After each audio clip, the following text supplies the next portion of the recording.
ሕይወታችን በውስጥ በማይታየው ሰውነት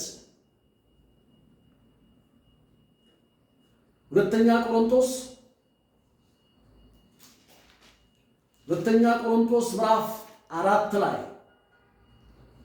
እንደዚህ ይላል። ሁለተኛ ቆሮንቶስ ምዕራፍ 4 ቁጥር 18 ላይ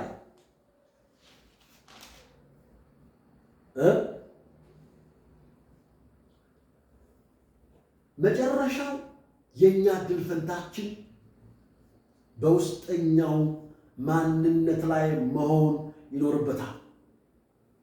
ማንነታችን ውስጥ ነው ያለው። ከቁጥር 18 ጀምሮ ከቁጥር 16 ጀምሮ እስከ 18 አነበዋለሁ። ስለዚህ ሕይወታችን በውስጥ በማይታየው ሰውነት ላይ ያረፈ መሆን አለበት። እንደዚህ ይላል። ስለዚህ አንታክትም አለ። ምናንንም አንታክትም። ነገር ግን የውጭው ሰውነታችን እንኳን ቢጠፋ የውስጥ ሰውነታችን ዕለት ዕለት ይታደሳል። የውስጥ ሰውነታችን ምን ይላል? ዕለት ዕለት ይታደሳል። የማይታየው እንጂ የሚታየውን ባንመለከት ይለናል። የማይታየውን እንጂ የሚታየውን ባንመለከት ቀላል የሆነው የጊዜው መከራችን የጊዜው ምናችን መከራችን የክብር የዘላለም ብዛት ከሁሉ መጠን ይልቅ ያደርግልናልና የሚታየው የጊዜው ነውና የማይታየው ግን የዘላለም ነው ይላል። የሚታየው አድካሚ ነው፣ አሰልቺ ነው። ዘመናዊ መኪና እጅግ በጣም ማንም ያልነዳት መኪና እጅ ላይ ብትኖር ያረጅብሃል። ሌላ አዲስ ትፈልጋለህ። እጅግ የተዋበ ቤት G+4 ቢመጣልህ ሁሉ ነገር ያለው ቢመጣልህ ዘመኑን ማዕከል ያደረገ ቴክኖሎጂን ያማከለ ተሰርቶ ቢሰጥህ ያረጅብሃል። አድካሚ ነው፣ አሰልቺ ነው። ነፍስህ አይ ትልሃለች። ስለዚህ እያለን ያለው ምንድን ነው ታዲያ? እያለን ያለው ምን ተቀላችሁ? እያለን ያለው ነገር ምን መሰላችሁ? ስለዚህ አንታክትም። ነገር ግን የውስጥ ሰውነታችን ቢጠፋ የውጭው ሰውነታችን ቢጠፋ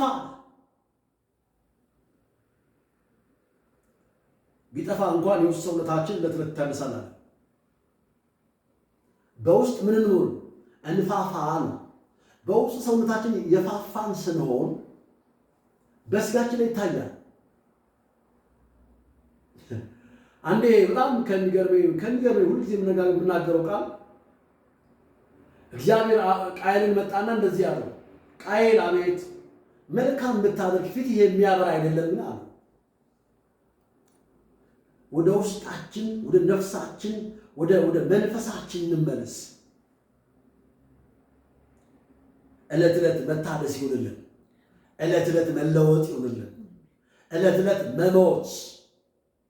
አሁን ዕለት ዕለት እሞታለሁ አለ። ስለዚህ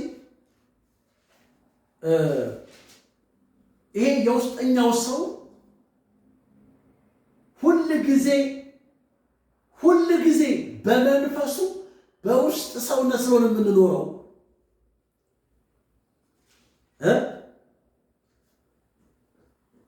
በኃይል የጠነከረ ስለሆነ በኃይል የፈረጠምን ስለሆነ በቀላሉ አንበገርም።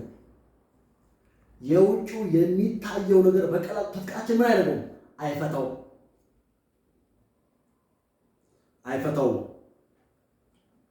ገላትያ ምዕራፍ 3 ላይ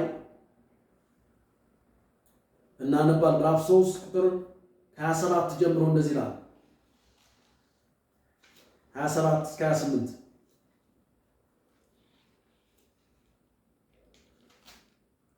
ከክርስቶስ ጋር አንድ ትሆኑ ዘንድ የተጠመቃችሁ ሁሉ ክርስቶስ ለብሳችኋልና።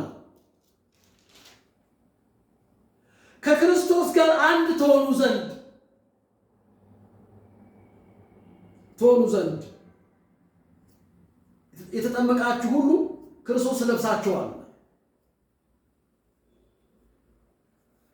አይሁዳዊ የግሪክ ሰው የለም፣ ባሪያ ጨዋ ሰው የለም፣ ወንድ ሴት የለም። ሁላችንም በክርስቶስ ኢየሱስ አንድ ሰው ናችሁና ይላል። ወንድ ሴት የለም። ለምንድን ነው ሴት ነብይ የምትሆነው? ወንድ ሴት የለም። ለምንድን ነው ሴት ነብይ መጋቢ የምትሆነው? ወንድ ሴት የለም። ክርስቶስ ነው ያለው በሷ ውስጥ። በአንተ ውስጥ ያለው ክርስቶስ ነው፣ በሷ ውስጥም ያለው ክርስቶስ ነው።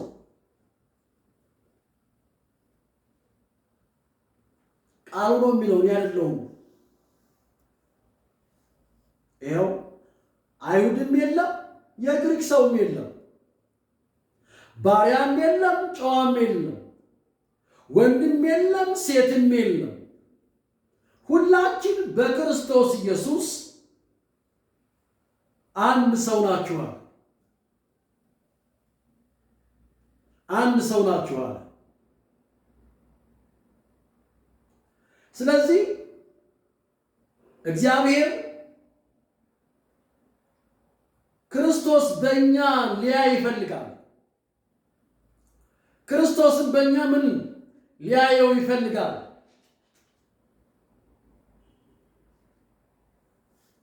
እንዴት ነው የሚያየው ክርስቶስን እግዚአብሔር? ጳውሎስ ጊዜ ጭንቀት አለበት፣ ውስጡ በጣም ያስባል። በጣም የሚያስጨንቀው ነገር አንድ ነገር ነው። በገላትያ ምዕራፍ 4 ቁጥር 19 ላይ እንደዚህ ይላል፣ ልጆቼ ሆይ ክርስቶስ በእናንተ እስኪሳል ድረስ ዳግመኛ ስለ እናንተ ምጥ ይዞኛል። ምጥ የወለዱ ሰዎች ያውቁታል። ምጥ አስቸጋሪ፣ ከባድ፣ ያቺ ሰዓት ከባድ ሰዓት ናት።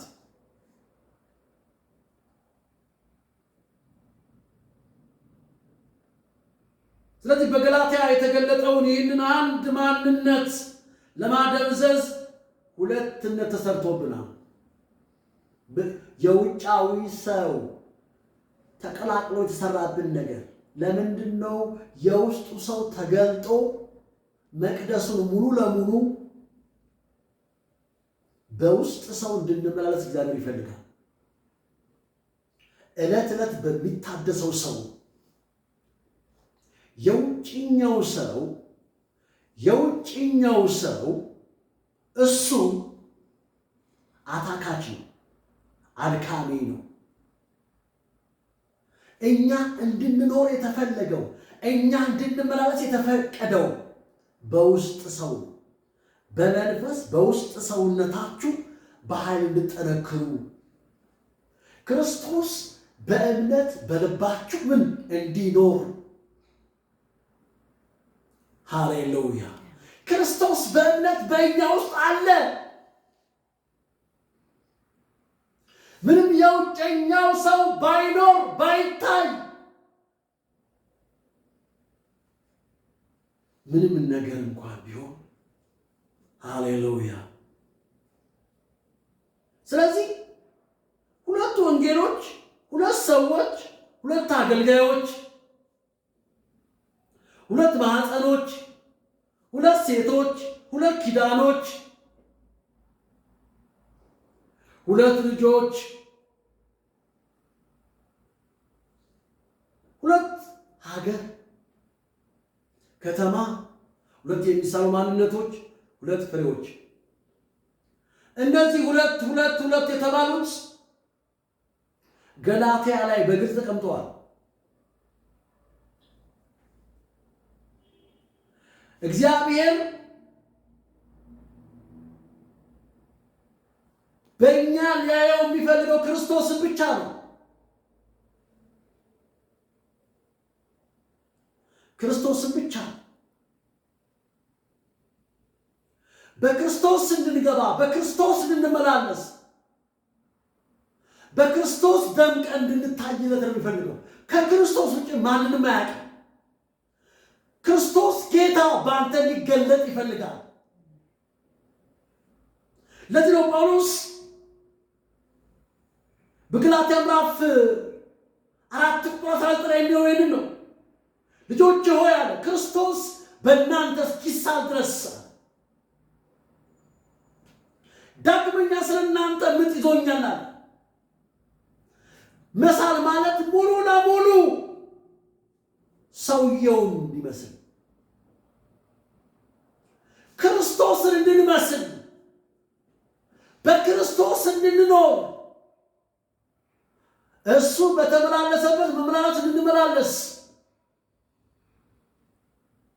ፈለጉ እንድንከተል እሱ በሄደበት ኮቴውን ተከትለን እንድንሄድ የእሱ ምስክር እንድንሆን። ለምን ነው የምንዋሸው? አሮጌው ሰው ነው። ተመልከት ምን እንደሚሉ ሁለት ወንጌሎች ሲል የሙሴ ትምህርትና የኢየሱስ ትምህርት ነው። ሁለት ሰዎች ይላል፣ አሮጌው ሰውና አዲሱ ሰው። ሁለት አገልጋዮች ሙሴና ኢየሱስ፣ ወይም ደግሞ የመጀመሪያው አዳምና አሮጌው አዳምና አዲሱ አዳም። እኔ ከኋለኛው አዳም አይደለሁም፣ የኋለኛው አዳም እኮ የተሰጠው ለኢየሱስ ነው። እሺ አንተ በማን ነው የምትኖረው? ልጠይቅህ እስቲ። በራስህ ነህ ማለት ነው። ሁለት ማዕፀኖች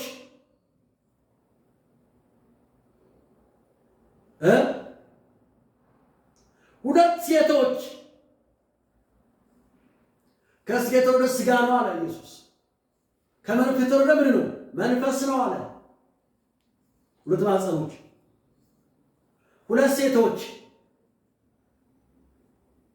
አጋርና ሳራ፣ ሁለት ኪዳኖች ብሉይ ኪዳንና አዲስ ኪዳን፣ ሁለት ልጆች እስማኤልና ይስሐቅ፣ የሥጋ ልጅና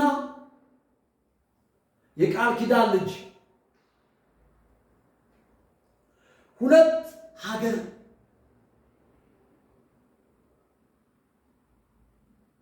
ሁለት ሀገር፣ ሁለት ከተማ፣ ሁለት የሚሳሉ ማንነቶች፣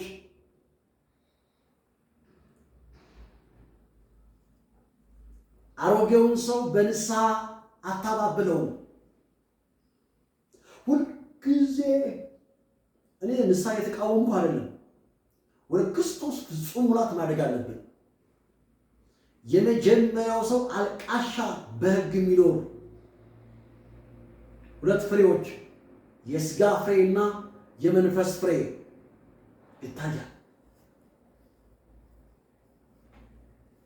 ስለዚህ አንድ ሰው አንድ ማንነት የዚህ ስዕል መጨረሻው ምንድን ነው? መገለጥ። ለዚህ ማንነት የተጠራ ነው። እናንተ ከሕግ በታች ልትኖሩ የምትወዱ ሕጉን አትሰሙምን? እስኪ ንገሩኝ። ተመልከቱ። እናንተ ከሕግ በታች ልትኖሩ የምትወዱ ከሕግ በታች ልትኖሩ የምትወዱ ሕጉ የሚለውን አሰቡምን? እስኪ ንገሩኝ። አንዱ ከባሪያይቱ አንዱ ከጨዋይቱ ቁጥር 21 ላይ 4:21 ገላትያ ተመልከቱ ምን እንደሚል አንዱ ከባሪያይቱ አንዱ ከጨዋይቱ የሆኑ ሁለት ልጆች ለአብርሃም እንደነገሩት ተጽፏልና ነገር ግን የባሪያይቱ ልጅ እንደ ሥጋ ፈቃድ ተወልዷል። ስለዚህ እያለን ያለው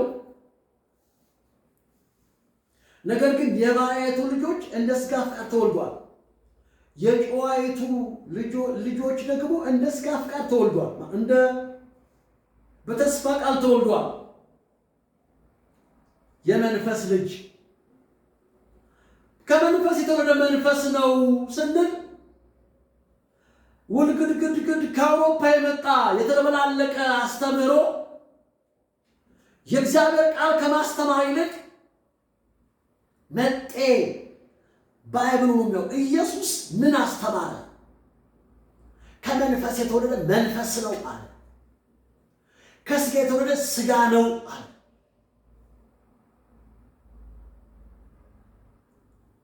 ስለዚህ እያለን ያለው ይህንን ሴቶች አንድ ባል ሳራም የሳራ ባል አብርሃም ነው። የአጋር ባል አብርሃም ነው። አብርሃም የመውለድ ብቃት ተስፋ ነበረው። በስተርጅና ልጅ እሰጥሃለሁ የተባለለት ብቃት፣ የእግዚአብሔር ችሎታ፣ የእግዚአብሔር ታምራት የሌለውን ወደ ማኖር የሚያመጣ ግን ያልሆነ ጊዜ ያልሆነ ሴት ተጠቀመ። አጋር ያልሆነ ጊዜ ያልሆነች ምን ያልሆነ ዘመን የሁለት ልጆች እድል በመወለድ ላይ ያረፈ ነው። ተወልደዋል ሁለቱ። እስማኤልም ተወልዶ አለ። አሁን በቤተ ክርስቲያን ውስጥ እስማኤል የሥጋ ሥራ ነው። ይስሐቅ የመንፈስ ፍሬ ነው። የተስፋው ቃል ነው። ይስሐቅ በውስጠኛው ሰው ክርስቶስን ይወክላል። ስለዚህ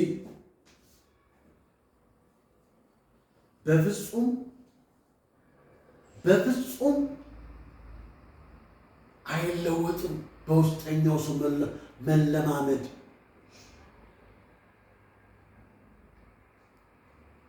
እንዲህ ያለ አንድ ሰው ውሻንና ተኩላን ማሰልጠን አለ። ውሻ አሰልጥኑት ያሰለጥናችሁትን ይሆናል። ተኩላ ቢሰለጥንም ተኩላ ነው። ማንነቱ ባህሪው አይለወጥም። ተናጣቂ ነው። ተኩላ የሆኑ ሰዎች ብታጠጧቸው፣ ብታበሏቸው፣ ብታለብሷቸው፣ ብትንከባከባቸው ተኩላ ናቸው። አይለወጡ፣ ውለታ ያቁም፣ ውለታ ቢስ ናቸው።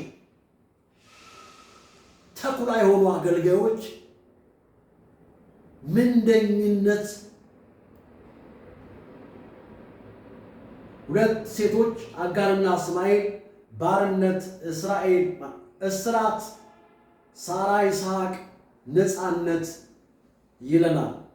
ኢየሱስ ያድናል።